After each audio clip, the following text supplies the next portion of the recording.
The crumpled envelope felt heavier than paper should. Maya Rodriguez stared at the handwritten words that would either destroy her family or save them forever. Inside the grand Ashford mansion, where her mother had scrubbed floors for 23 years, lay a secret that billionaire Harrison Ashford never intended anyone to find. But Maya had found it, and what she decided to do next would shock everyone who thought they knew her. Before we jump back in, tell us where you're tuning in from, and if this story touches you, make sure you're subscribed because tomorrow, I've saved something extra special for you. The morning Harrison Ashford died, Maya Rodriguez was washing blood out of her school uniform in the mansion's servant quarters. Not her blood, Tommy Chen's from 10th grade, who decided her worn sneakers and second-hand backpack made her an easy target. Maya had proven him wrong, with a right hook that sent him sprawling across the cafeteria floor, but the disciplinary consequences would have to wait. Her mother, Elena, needed help preparing for the funeral reception. Maya had grown up in the shadows of the Ashford estate in Greenwich, Connecticut. While other kids played in suburban backyards, she'd navigated marble hallways and crystal chandeliers, always careful not to touch anything that cost more than her family's annual income. The mansion sprawled across 12 acres, its Georgian architecture commanding respect from everyone who approached its wrought-iron gates. For Maya, it had simply been home, the only home she'd ever known. Elena Rodriguez had started working for the Ashfords when Maya was 3 years old. Single mother, illegal immigrant, desperate for work that offered housing. Harrison Ashford's first wife, Catherine, had taken pity on the young woman with broken English and a toddler clinging to her skirt.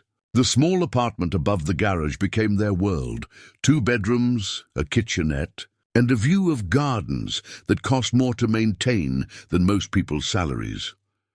Now, at 17, Maya moved through the mansion with the fluid efficiency of someone who'd spent her childhood learning which floorboards creaked and which doors the family never opened. She knew that Mr. Ashford took his coffee black at exactly 6:15 a.m., that his second wife Vivian preferred her morning pills crushed into orange juice, and that their son Bradley would stumble downstairs around noon, reeking of expensive cologne and cheaper regrets.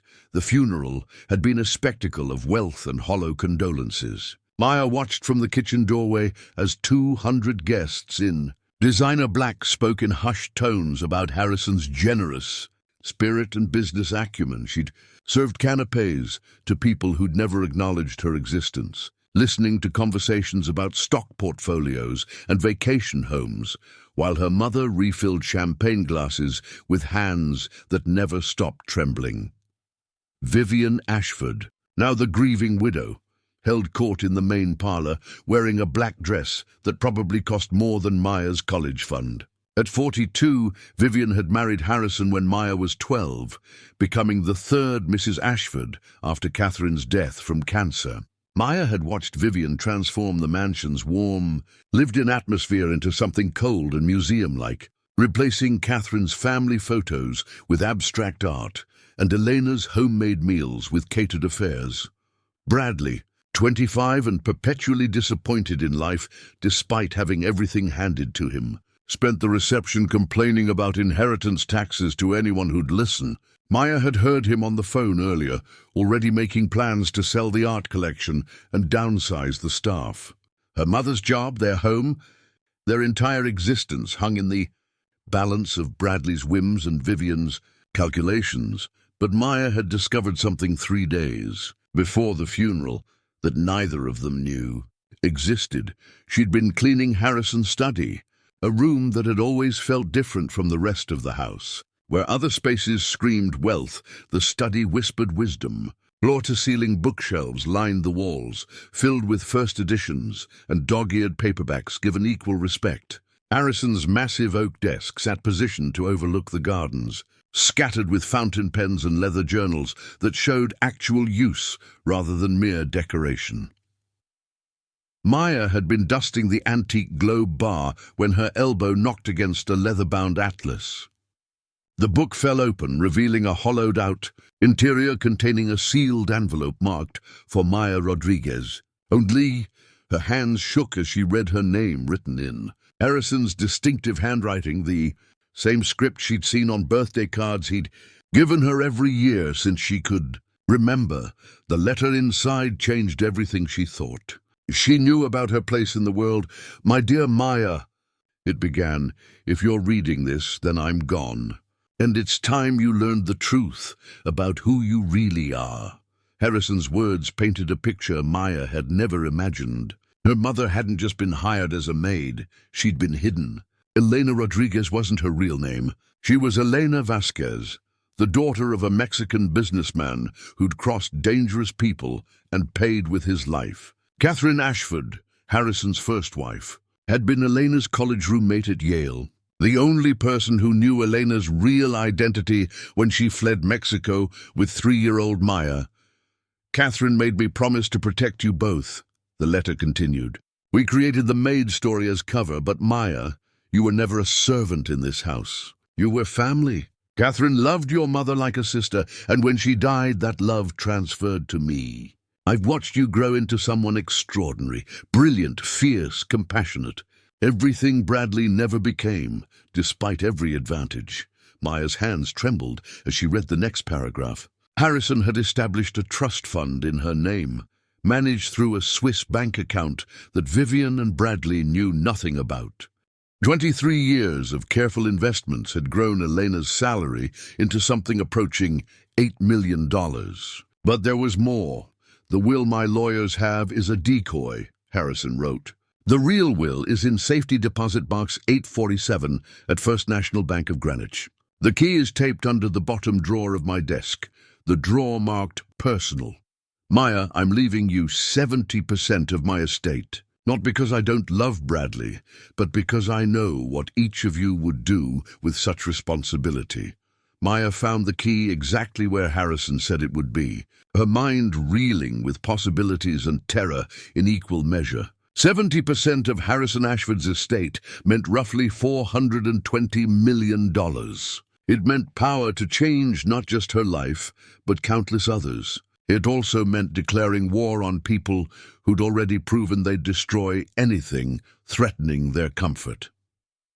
The funeral reception continued around her, a carefully orchestrated performance of grief masking the very real excitement of anticipated inheritance. Maya moved through the crowd, serving drinks and clearing plates, invisible in the way she'd always been, but now carrying knowledge that made her the most powerful person in the room. She watched Vivian accepting condolences with calculated tears, already mentally redecorating rooms she considered hers by right. Bradley sprawled in his father's favorite chair, drunk on whiskey and entitlement, making crude jokes about finally being free from the old man's judgmental bullshit. Neither of them glanced at the teenage girl refilling their glasses, never imagining that their entire future rested in her calloused hands. As the last guests departed and the mansion settled into its familiar nighttime quiet, Maya sat in her small bedroom above the garage. Harrison's letters spread across her desk like a battle plan. The safety deposit box key felt impossibly heavy in her palm. Tomorrow, she could walk into that bank and claim an inheritance that would make her one of the youngest billionaires in American history. She could buy her mother a house, fund her own education, start the foundation she'd dreamed about during long nights studying by lamplight, or she could walk away, leave the key unfound, let Bradley and Vivian inherit what they expected, and disappear with her mother into the anonymity that had protected them for 17 years. Some secrets, Maya knew, came with prices too high to pay, but as she stared out her window at the mansion where she'd grown up as both family and stranger, Maya Rodriguez began to understand something Harrison's letter had only hinted at. This wasn't just about money or inheritance or even justice. This was about identity, about choosing who she wanted to become when the entire world was watching. The decision she made next would indeed change everything forever. Maya didn't sleep that night. Instead, she researched Harrison Ashford's business empire until sunrise painted the mansion's windows gold. Her laptop, a refurbished model she'd bought with babysitting money, struggled to load the financial websites, but the numbers that emerged told a staggering story. Ashford Industries controlled shipping routes across 3 continents. The family's real estate holdings included commercial buildings in Manhattan, industrial complexes in Texas, and resort properties in the Caribbean. Harrison had quietly acquired struggling companies and transformed them into profitable ventures, creating jobs for thousands while accumulating wealth that most people couldn't comprehend. The morning brought chaos Maya hadn't anticipated.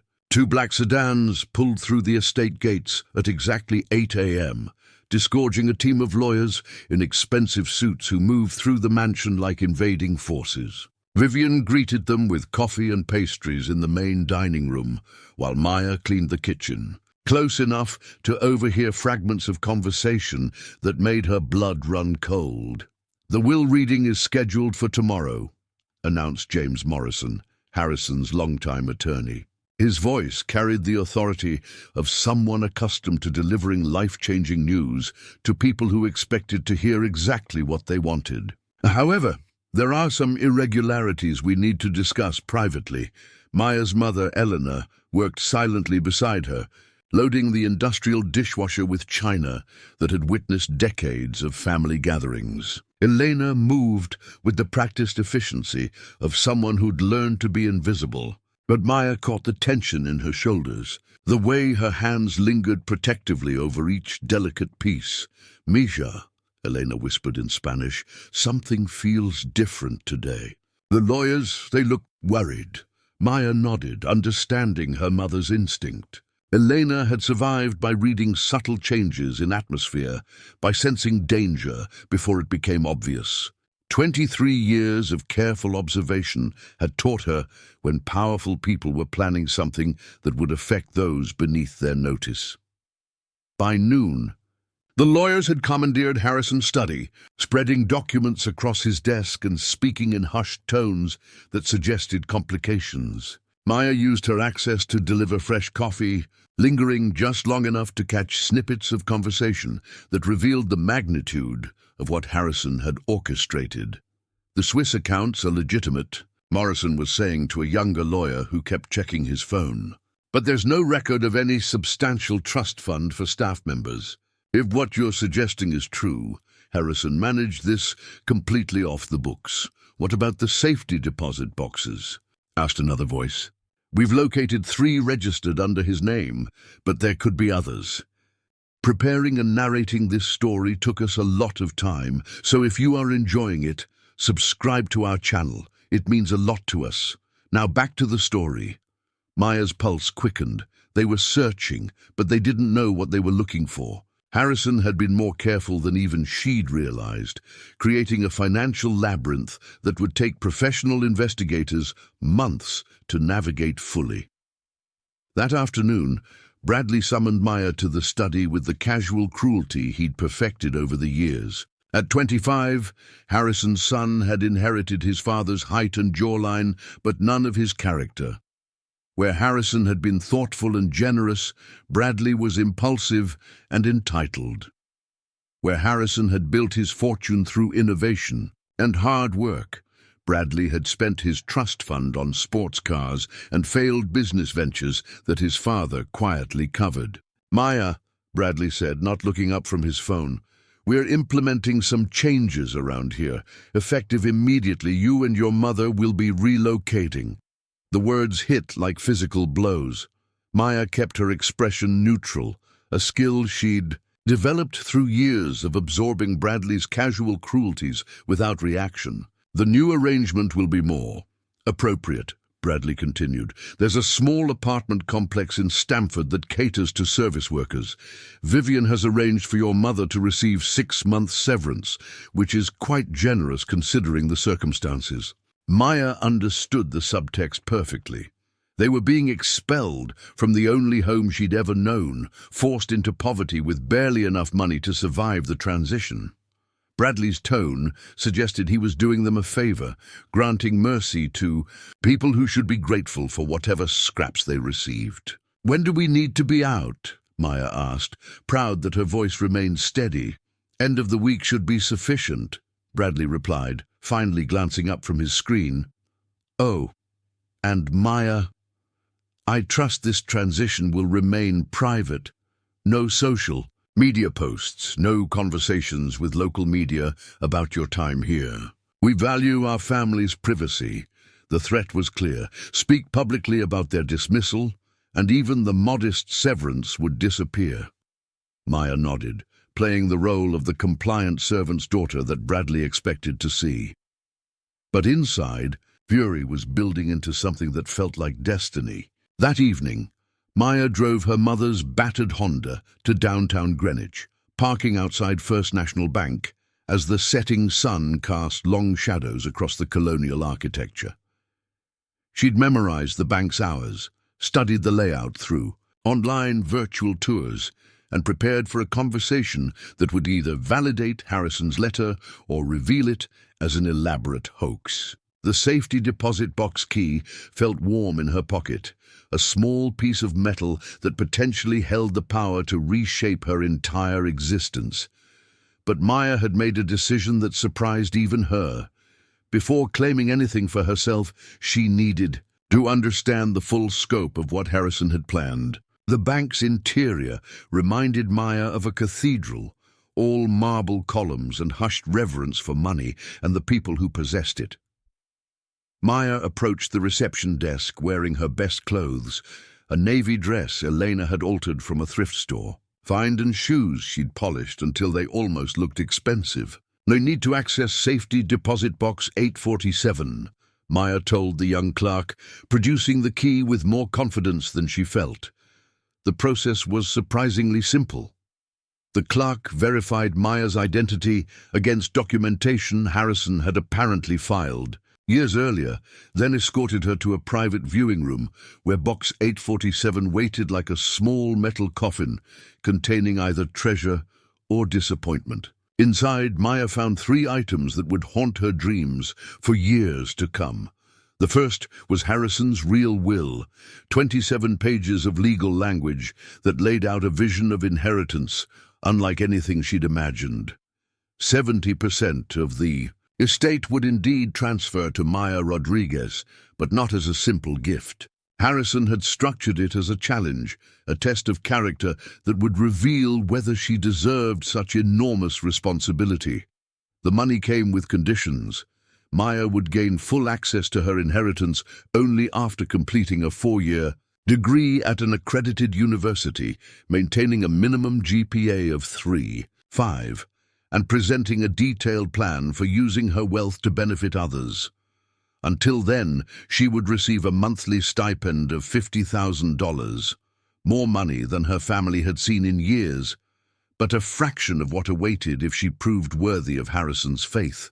The second item was a letter addressed to Elena Rodriguez, revealing truths that would shatter Maya's understanding of her own identity.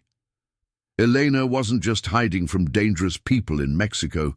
She was the sole heir to a legitimate business empire that had been stolen through corruption and violence.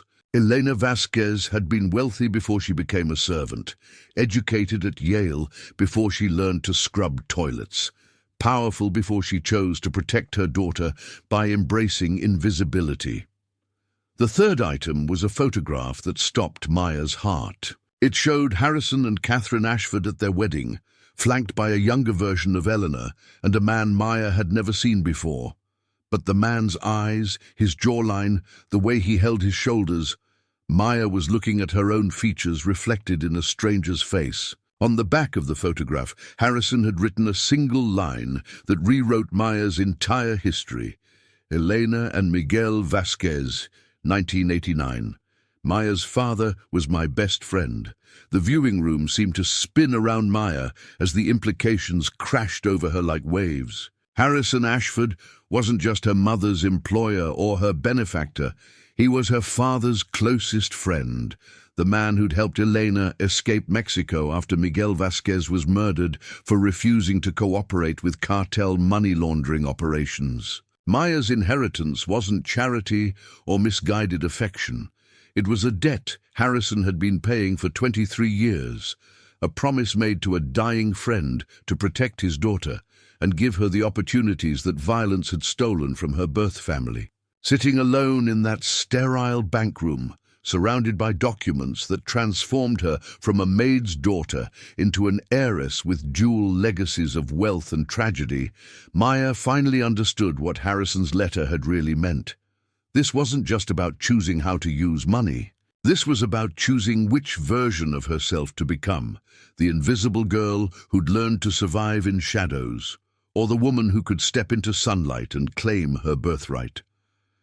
Outside, Greenwich's wealthy elite went about their evening routines, completely unaware that a 17-year-old girl in a thrift store dress had just discovered she could buy and sell most of their assets without thinking twice about the expense. The question that would determine everything was simple.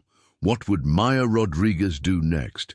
Maya sat in the Honda for 2 hours after leaving the bank, her hands gripping the steering wheel as she processed revelations that had turned her world inside out. The photograph of her father lay on the passenger seat beside Harrison's real will, both items feeling radioactive in the confined space of the aging car.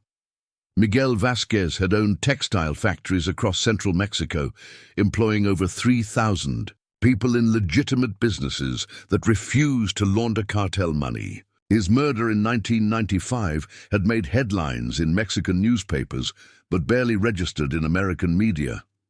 Maya used her phone to search for articles about her father, finding grainy photographs of a man whose smile matched her own, whose eyes held the same stubborn determination she saw in mirrors. The official story claimed Miguel died in a car accident, but witness accounts suggested something far more sinister. 3 weeks before his death, Miguel had testified before Mexican federal prosecutors about attempts to force his cooperation with money laundering operations. His testimony implicated dozens of corrupt officials and business leaders, creating enemies who viewed his elimination as necessary for their survival. Elena had been 8 months pregnant when gunmen arrived at their Mexico City home. Only Harrison. And Catherine's intervention had saved her life, smuggling her across the border with false documents and a fabricated identity that erased Elena Vasquez from existence. The grieving widow became Elena Rodriguez, undocumented immigrant, desperate enough to accept any work that offered shelter for herself and her unborn child. Maya drove home through Greenwich's manicured neighborhoods, passing mansions that had once seemed impossibly grand, but now felt small compared to the empire she'd inherited. The weight of knowledge pressed against her chest like a physical burden, making each breath feel deliberate and costly.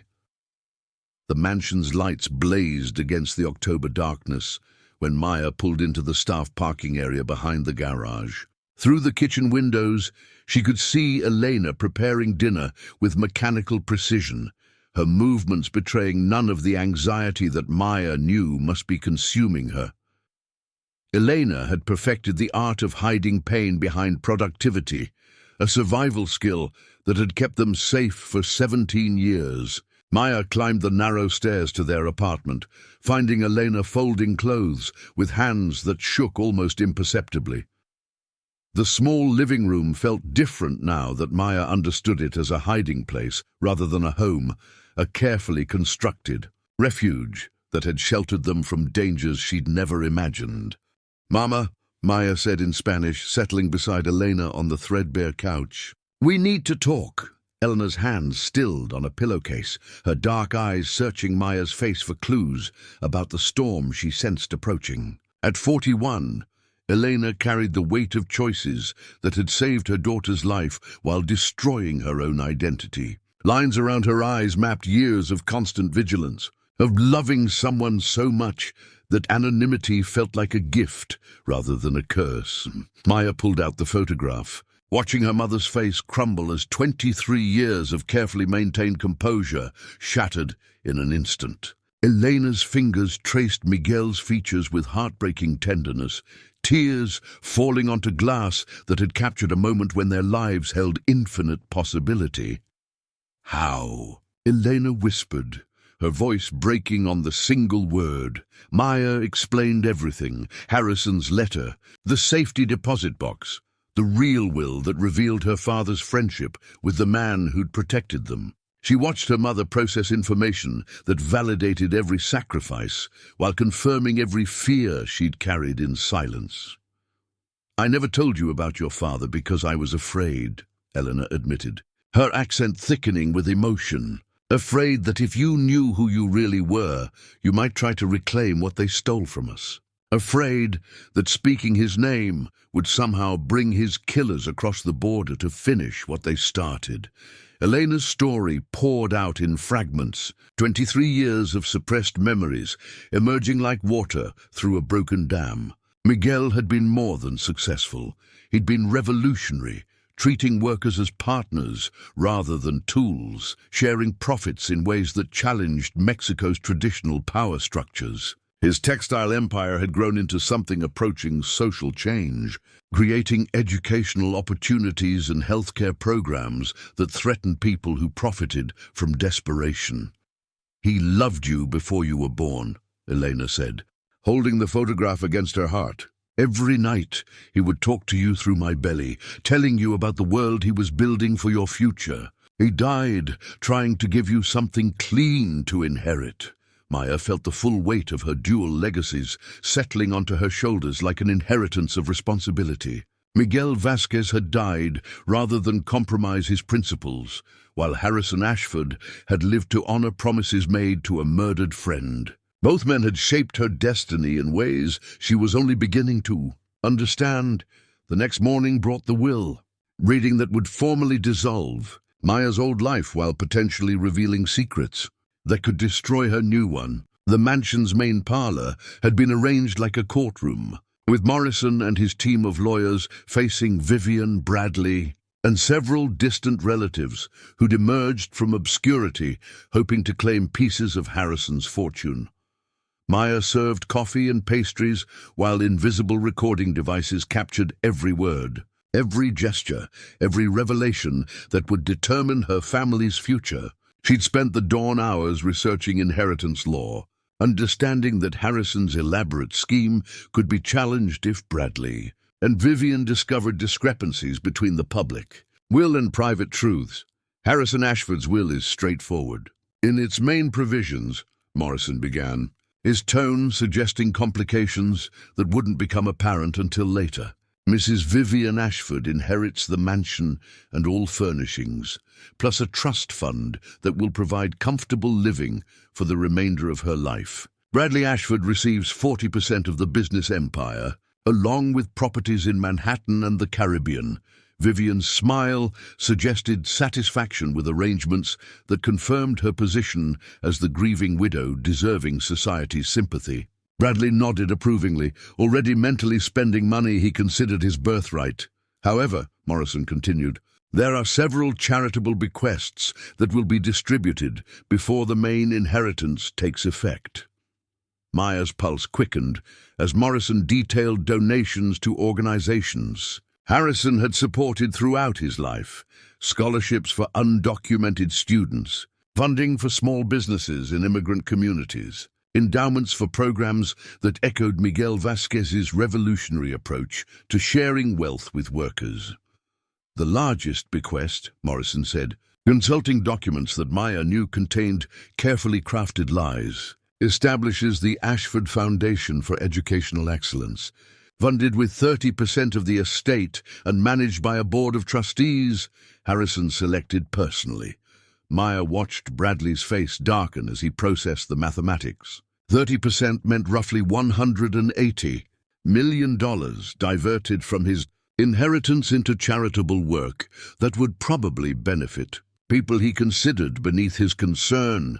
"Who manages this foundation?" Vivian asked, her voice carrying edge that suggested she already suspected complications. Morrison consulted his papers with theatrical precision, clearly enjoying the moment that would shift power in ways none of them anticipated. "The foundation will be managed by Maya Rodriguez," he announced, contingent upon her completion of a university education and demonstration of the character traits Mr. Ashford valued most highly. The silence that followed Morrison's announcement felt dangerous, charged with fury that Maya could practically taste in the air. Vivian's face had gone pale with shock, while Bradley looked like he was calculating whether physical violence might solve problems that legal channels couldn't address. "That's impossible," Bradley sputtered, rising from his chair with movements that suggested barely controlled rage. "Maya is a child, a servant's daughter with no education or experience managing money. This has to be some kind of mistake." "Mr. Ashford was very specific about his intentions," Morrison replied calmly. "Ms. Rodriguez has been granted full authority over foundation operations, with additional provisions that become effective when she reaches age 25. Maya continued serving coffee as if her entire life hadn't just been transformed in front of people who'd never considered her worthy of notice. She caught her mother's eye across the room, seeing pride and terror warring in Eleanor's expression. But Maya had made her decision during the sleepless hours after discovering her father's photograph. Harrison Ashford had given her weapons to fight battles she'd inherited from Miguel Vasquez. The question wasn't whether she deserved such power, but whether she could wield it effectively enough to honor both men who'd shaped her destiny. The real war for her, inheritance, was just beginning. The explosion came exactly 48 hours after the will reading. Maya was studying calculus at the kitchen table when her laptop screen filled with notifications from news alerts, social media mentions, and missed calls from numbers she didn't recognize. Someone had leaked her story to the press, and the narrative spinning across digital platforms bore little resemblance to reality.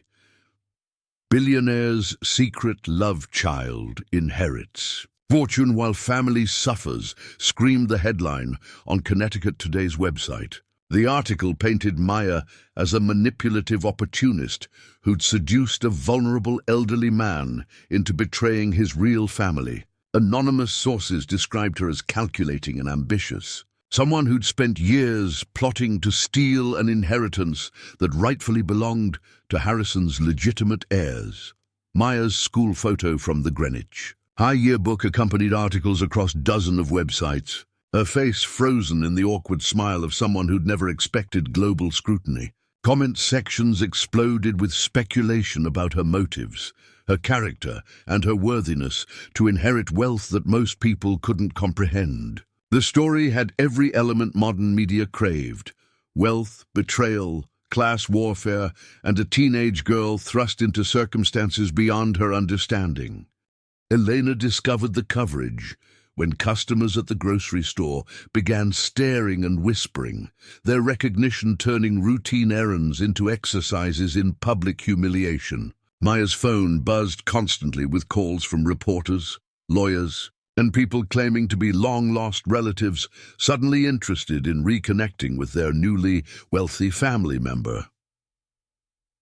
By evening, news vans had gathered outside the mansion's gates like mechanical vultures. Photographers with telephoto lenses captured images of Maya carrying groceries from her mother's Honda, transforming mundane moments into evidence of either her unworthiness or her admirable humility. Depending on the publication's angle, Bradley's interview with Channel 8 News aired during the dinner hour, his performance polished by media training that had prepared him for exactly this moment. Wearing his father's favorite tie and speaking from Harrison's study, Bradley projected wounded nobility as he described Maya's alleged manipulation of a grieving widower.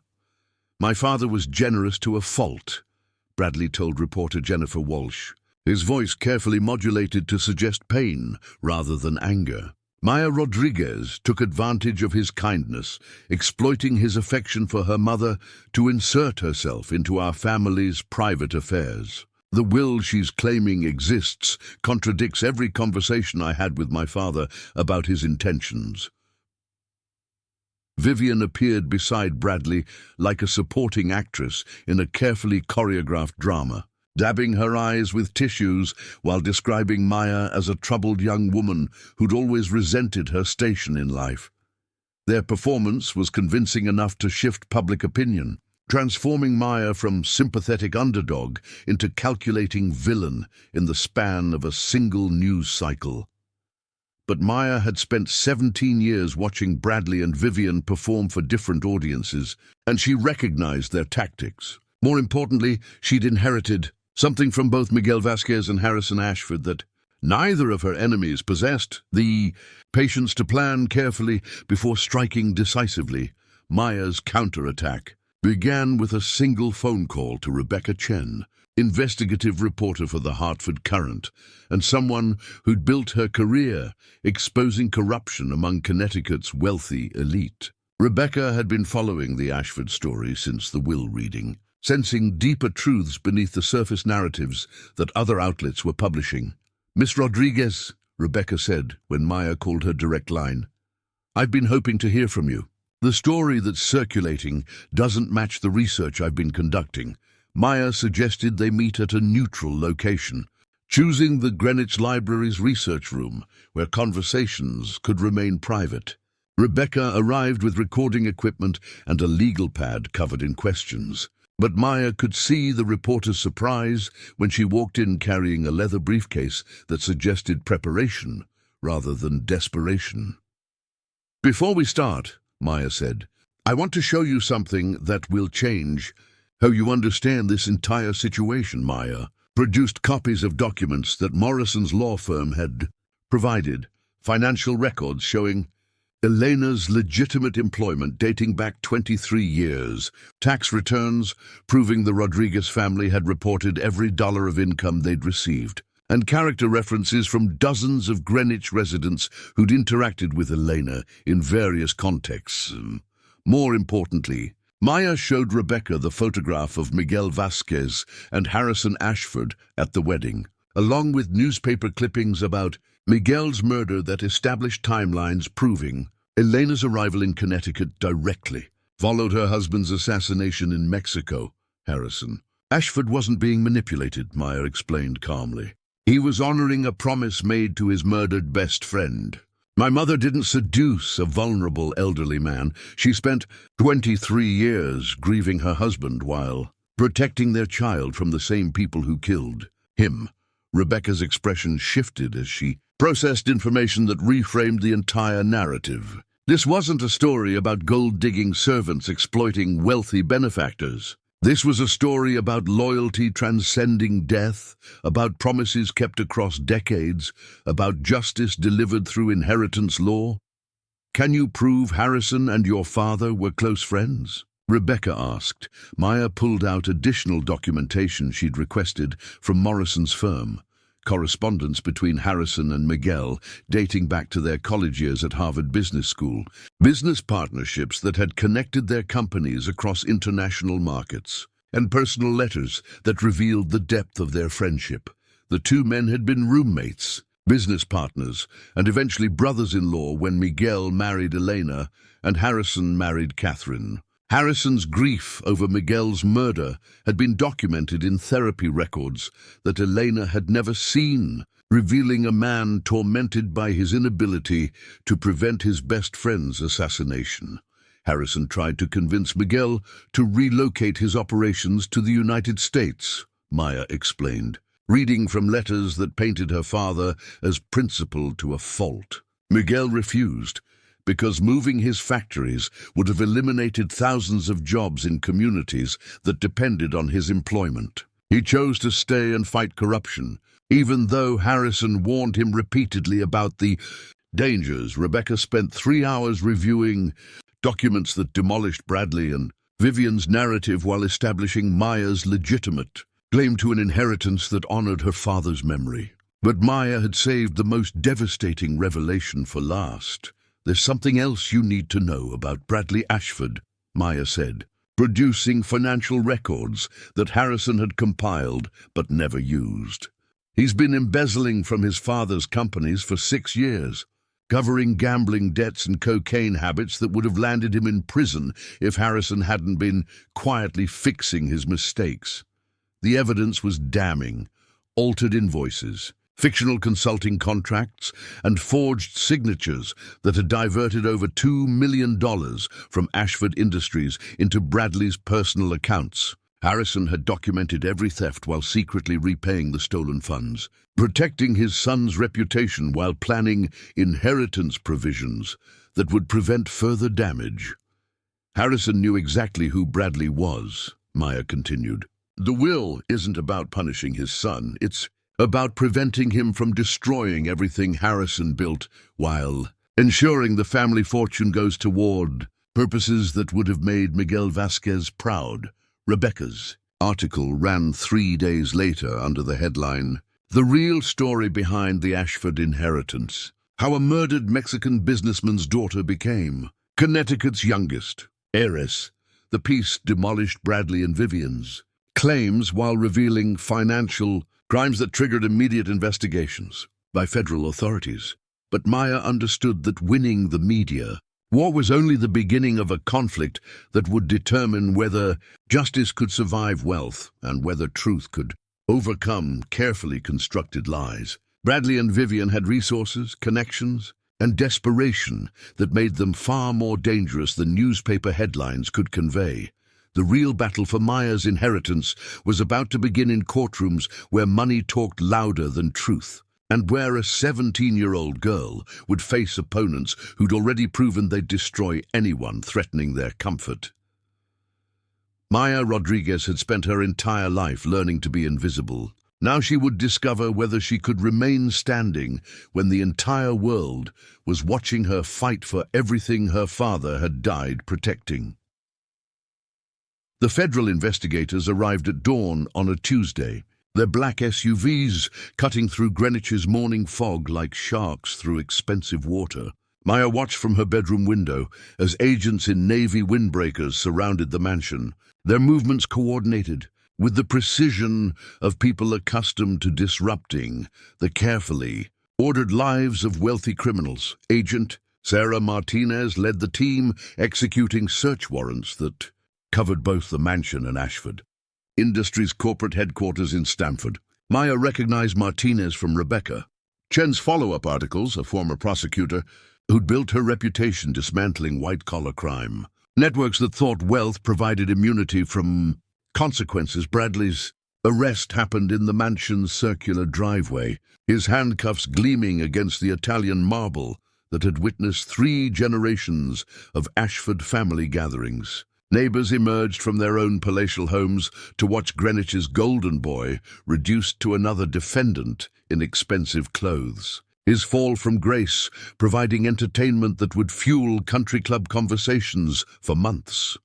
Vivian wasn't charged, but the investigation revealed financial irregularities that painted her marriage to Harrison in a disturbing new light. Bank records showed suspicious transfers coinciding with Catherine Ashford's final illness, suggesting Vivian had positioned herself strategically during Harrison's first wife's cancer battle.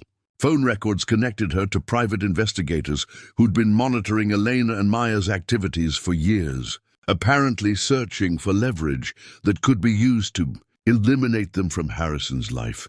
Maya felt no satisfaction watching Bradley's perp walk or reading about Vivian's humiliation in tabloid headlines that treated their downfall as entertainment. Her father's murder had taught her that justice delayed was often justice denied, but revenge consumed the people who pursued it more thoroughly than it damaged their intended targets. Instead, Maya focused on the challenge Harrison had embedded in his inheritance conditions. She'd been accepted to Yale University on academic merit months before discovering her true identity, but now her education carried weight beyond personal achievement. Every credit hour, every exam, every semester brought her closer to unlocking resources that could transform countless lives.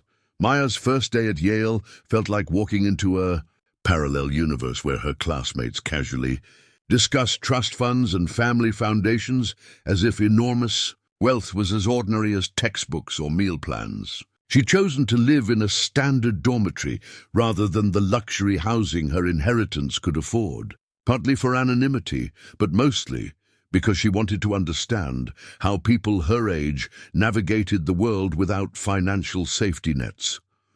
Her roommate, Jessica Palmer, came from a middle-class family in Ohio. Her father, a high school teacher, and her mother, a nurse practitioner. Jessica had never heard of the Ashford inheritance scandal. Approaching Maya with the uncomplicated friendliness of someone who judged people by their actions rather than their bank balances. "What's your major?" Jessica asked, while unpacking clothes that came from Target rather than boutiques. "International business and social justice," Maya replied, a combination that raised eyebrows among professors accustomed to students who viewed wealth as an end rather than a means. Maya's academic schedule reflected her dual heritage. Economics courses that would prepare her to manage vast resources, combined with philosophy and sociology classes that explored how power could be wielded responsibly. She studied her father's textile business model alongside modern theories of sustainable capitalism, searching for ways to honor Miguel Vasquez's revolutionary approach while operating within systems that had killed him for refusing to compromise her. Professors gradually recognized that Maya Rodriguez wasn't just another wealthy student playing at social consciousness. Her papers demonstrated understanding that came from lived experience with inequality, while her class discussions revealed someone who'd spent years observing how power operated from perspectives that most Yale students never considered.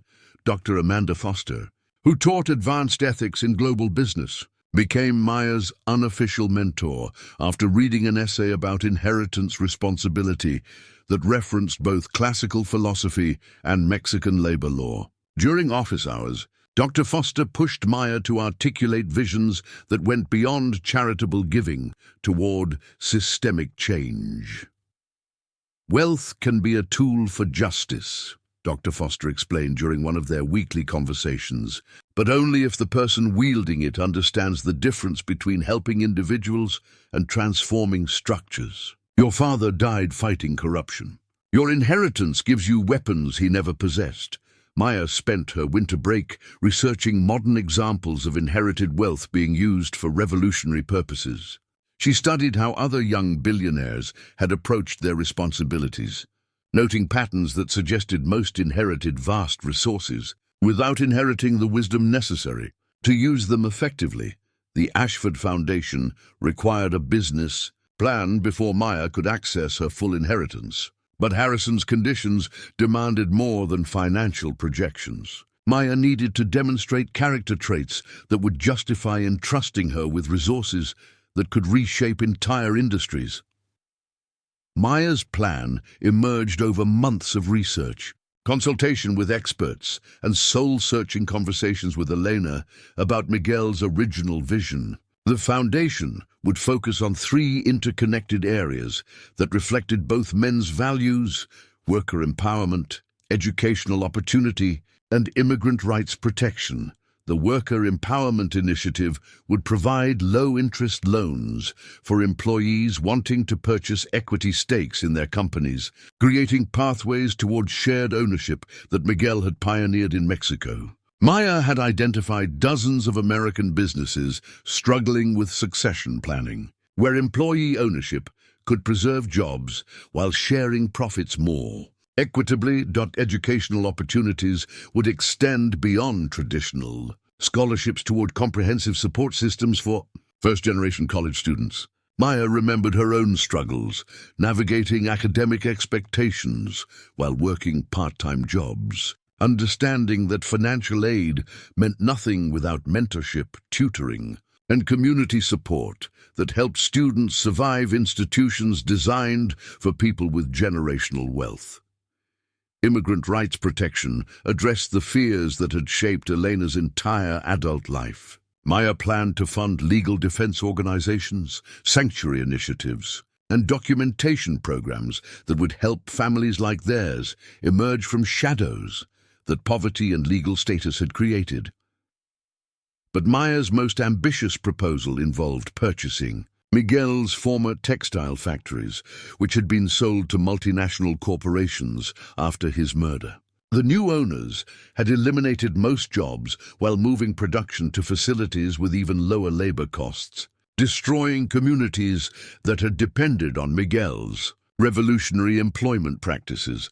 Maya wanted to reacquire those factories and implement her father's original vision using modern technology and global markets that hadn't existed in 1995. Worker ownership, profit sharing, educational programs, healthcare benefits, everything Miguel had died protecting, but scaled to compete with corporations that treated human beings as disposable resources. The financial projections were staggering. Maya's inheritance could fund the foundation's initial operations, but transforming entire industries required building coalitions with other philanthropists, pension funds, and socially conscious investors who shared her vision of capitalism serving human dignity rather than replacing it. Maya presented her business plan to the foundation's board during her sophomore spring semester, facing a panel of financial experts and social justice advocates that Harrison had selected to evaluate her worthiness. The presentation lasted 4 hours, covering everything from worker cooperative models to international trade law. Board member David Kim, former CEO of a sustainable manufacturing company, asked the question that Maya had been preparing to answer since discovering her inheritance.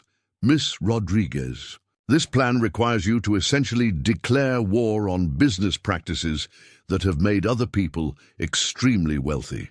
Are you prepared for the opposition you'll face from competitors who view worker empowerment as existential threat to their profit margins? Maya thought about her father facing similar questions before testifying against Mexican corruption, choosing principles over safety because some compromises destroyed the soul of everything worth protecting. Mr. Kim, Maya replied, my father died because he refused to compromise his values for people who thought wealth justified any behavior. I inherited his principles along with Mr. Ashford's resources. The question isn't whether I'm prepared to face opposition, but whether that opposition is prepared to face someone who has nothing left to lose. The board approved her plan unanimously, unlocking resources that would transform Maya Rodriguez from college student into one of America's most influential young philanthropists. But Maya understood that real change required more than money. It required the courage to use power in ways that threatened people who'd killed before to protect their interests. Her father's war was about to begin again, fought with different weapons, but driven by the same refusal to accept that human dignity was negotiable. 5 years after discovering Harrison's letter, Maya Rodriguez stood in the renovated headquarters of Vasquez Industries, watching workers cast votes that would transform them from employees into owners. The building had once housed Miguel's original textile operations before his murder scattered his workforce across Mexico's industrial landscape. Now, at 22 and armed with degrees in international business and economics, Maya was fulfilling promises her father had died protecting.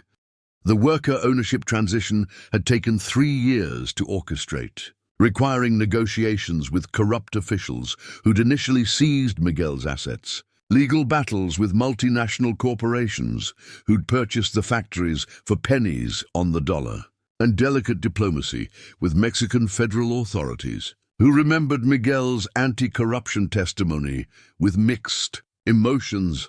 Maya had learned to navigate power structures that operated through relationships rather than regulations, understanding that transforming industries required building trust with people who'd learned to view idealistic Americans as naive threats to established orders. Her fluent Spanish, inherited from Elena's bedtime stories, opened doors that money alone couldn't access. The Mexican operations employed over 4,000 people across 6 states, manufacturing textiles for global markets while implementing profit-sharing arrangements that defied conventional business wisdom. Workers received annual dividends based on company performance, participated in management decisions through elected councils, and sent their children to schools funded by educational programs. that viewed human development as infrastructure, investment rather than charitable expense. But Maya's most significant victory had come 18 months earlier, when her foundation successfully negotiated the purchase of Ashford Industries from Bradley's court-appointed receivers. Bradley's embezzlement convictions had triggered bankruptcy proceedings that dispersed Harrison's empire across multiple buyers, threatening to destroy everything he'd built over 5 decades. Maya's bid had faced opposition from private equity firms that planned to strip valuable assets while eliminating thousands of jobs. Her proposal to maintain employment levels while transitioning toward worker ownership had been dismissed as financially impossible by analysts who measured success exclusively through shareholder returns. The acquisition required every dollar of Maya's inheritance, plus loans secured against future foundation revenues, a financial gamble that conventional wisdom suggested would destroy her wealth within 3 years. Wall Street analysts predicted spectacular failure, viewing Maya as another naive idealist who'd confused good intentions with business acumen. Instead, Ashford Industries had become America's largest worker-owned corporation, its shipping operations connecting Maya's Mexican factories with global markets, while implementing environmental standards that treated sustainability as competitive advantage rather than regulatory burden. Employee satisfaction surveys showed engagement levels that traditional corporations struggled to achieve, while productivity metrics exceeded industry standards by margins that attracted attention from business schools studying unconventional management approaches. Maya's success had attracted enemies who viewed her model as existential threat to systems that concentrated wealth among shareholders while treating workers as expendable resources.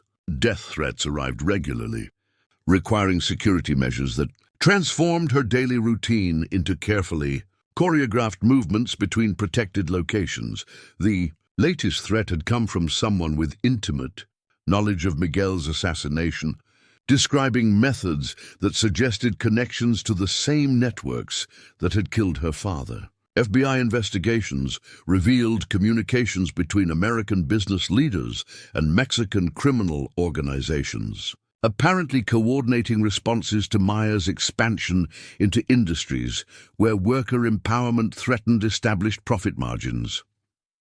But Maya had learned from her father's mistakes, understanding that principled stands required strategic thinking about how to survive long enough to implement change. She'd built alliances with labor unions, environmental organizations, and progressive investors who shared her vision of capitalism serving human dignity rather than replacing it. Elena had watched her daughter's transformation with pride tempered by terror, recognizing Miguel's uncompromising idealism emerging in someone who now commanded resources that made her simultaneously more powerful and more vulnerable than her father had ever been. Elena still worked, though now as director of the Foundation's immigrant assistance programs, rather than a woman hiding from dangers that wealth couldn't eliminate. "You're becoming everything your father dreamed," Elena told Maya during one of their weekly dinners in the modest Connecticut home Maya had purchased near Yale's campus. But dreams that threaten powerful people become nightmares for the dreamers. Maya understood her mother's fears. But she'd inherited something from both Miguel and Harrison that Elena had never possessed, the resources necessary to fight systems rather than simply surviving them. Her foundation employed former FBI agents, international lawyers, and security specialists who understood how to protect idealists operating in environments where money and violence intersected. The Foundation's latest initiative involved purchasing American manufacturing facilities that had been abandoned when production moved overseas, reopening them as worker-owned cooperatives that could compete with international suppliers while providing middle-class employment in communities that globalization had devastated. Maya's presentation to the Economic Policy Institute demonstrated how worker ownership could address income inequality, environmental degradation, and democratic participation simultaneously. Traditional corporations extracted wealth from communities, but worker-owned enterprises invested profits locally while giving employees voice in decisions that affected their lives. The choice isn't between capitalism and socialism, Meyer explained to an audience of economists, policymakers, and business leaders who'd gathered to evaluate her model.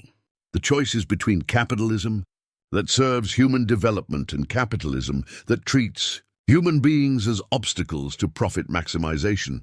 Her presentation included financial data that demolished arguments about worker ownership being economically inefficient. Companies transitioning to employee ownership showed higher productivity, lower turnover, greater innovation, and stronger community engagement than traditional corporations operating in similar markets. Dr. Foster, now serving on Meyer's advisory board, had helped develop research methodologies that measured social impact alongside financial returns. Their studies revealed correlations between worker empowerment and broader community health that suggested Meyer's approach addressed systemic problems rather than merely symptoms. But Meyer's greatest vindication came from unexpected sources. Former critics, who'd initially dismissed her as a naive idealist, were quietly implementing similar programs after witnessing results that contradicted everything they'd been taught about business management. Corporate executives who'd predicted Meyer's failure were now requesting consultations about transitioning toward worker ownership models that improved employee satisfaction while maintaining competitive market positions. Even private equity firms had begun exploring investments in worker cooperatives. Though their motivations remained suspect, Meyer's influence extended beyond business into political spheres, where her foundation's research informed legislative proposals about corporate governance, tax policy, and international trade agreements. Her testimony before congressional committees demonstrated how worker ownership could address economic inequality while strengthening democratic institutions that concentrated wealth had been undermining. The personal cost of Meyer's success had been relationships with peers who viewed her mission as judgment on their own life choices. Yale classmates who'd initially admired her idealism grew uncomfortable as her foundation's research revealed how traditional corporate structures perpetuated systems that their families had built fortunes defending. But Meyer had found community among people whose values aligned with her mission. Labor organizers, environmental activists, immigrant rights advocates, and social entrepreneurs who understood that transforming society required challenging assumptions about how power should be distributed. Her relationship with David Chen, a law student whose parents had immigrated from Taiwan, provided an emotional anchor in a life that constant scrutiny had made increasingly public. David understood pressures that came from carrying family expectations while pursuing purposes that transcended personal advancement. "You're not responsible for solving every injustice," David reminded Meyer during moments when the weight of inherited responsibility threatened to overwhelm her capacity for hope. "You're responsible for using your advantages to create opportunities for other people to solve problems that you can't address alone." Meyer's engagement ring had belonged to Catherine Ashford, a final gift from Harrison's estate that connected her to the woman who'd saved Elena's life while losing her own battle with cancer. The symbolism felt appropriate, inheriting beauty from people who'd sacrificed their own happiness to protect others. The wedding, planned for the following spring, would be held in the gardens where Meyer had played as a child, while her mother cleaned houses for people who'd never imagined she belonged to their world. Elena would walk her daughter down the same paths where she'd once feared to step on grass that expensive landscaping had made too precious for servants to enjoy. Meyer's final victory came when the Mexican government officially recognized Miguel Vasquez's contributions to economic justice, posthumously awarding him honors that acknowledged his refusal to compromise principles that had cost him everything. The ceremony, held in Mexico City's National Palace, drew thousands of workers whose lives had been transformed by factories operating according to his revolutionary vision, standing where her father had once testified against corruption that killed him for refusing to participate. Maya understood that her inheritance included more than money or businesses, or even the power to transform industries. She'd inherited the responsibility to prove that idealism could survive contact with reality, that principles could be stronger than profits, and that human dignity was worth defending, even when defending it required risking everything. Maya Rodriguez had discovered that changing everything forever meant accepting that some battles continued across generations, fought by people who inherited both the courage to dream and the resources necessary to make dreams reality. Her father's war had ended with his death, but his daughter's war was just beginning. Armed with weapons he'd never possessed, but driven by principles, he'd died. Protecting the Maid's daughter had become exactly what Harrison Ashford had envisioned, someone worthy of inheriting power, because she understood that true inheritance meant using advantages to lift others, rather than simply lifting herself. Up next, you've got two more standout stories right on your screen. If this one hits the mark, you won't want to pass these up. Just click and check them out. And don't forget to subscribe and turn on the notification bell so you don't miss any upload from us.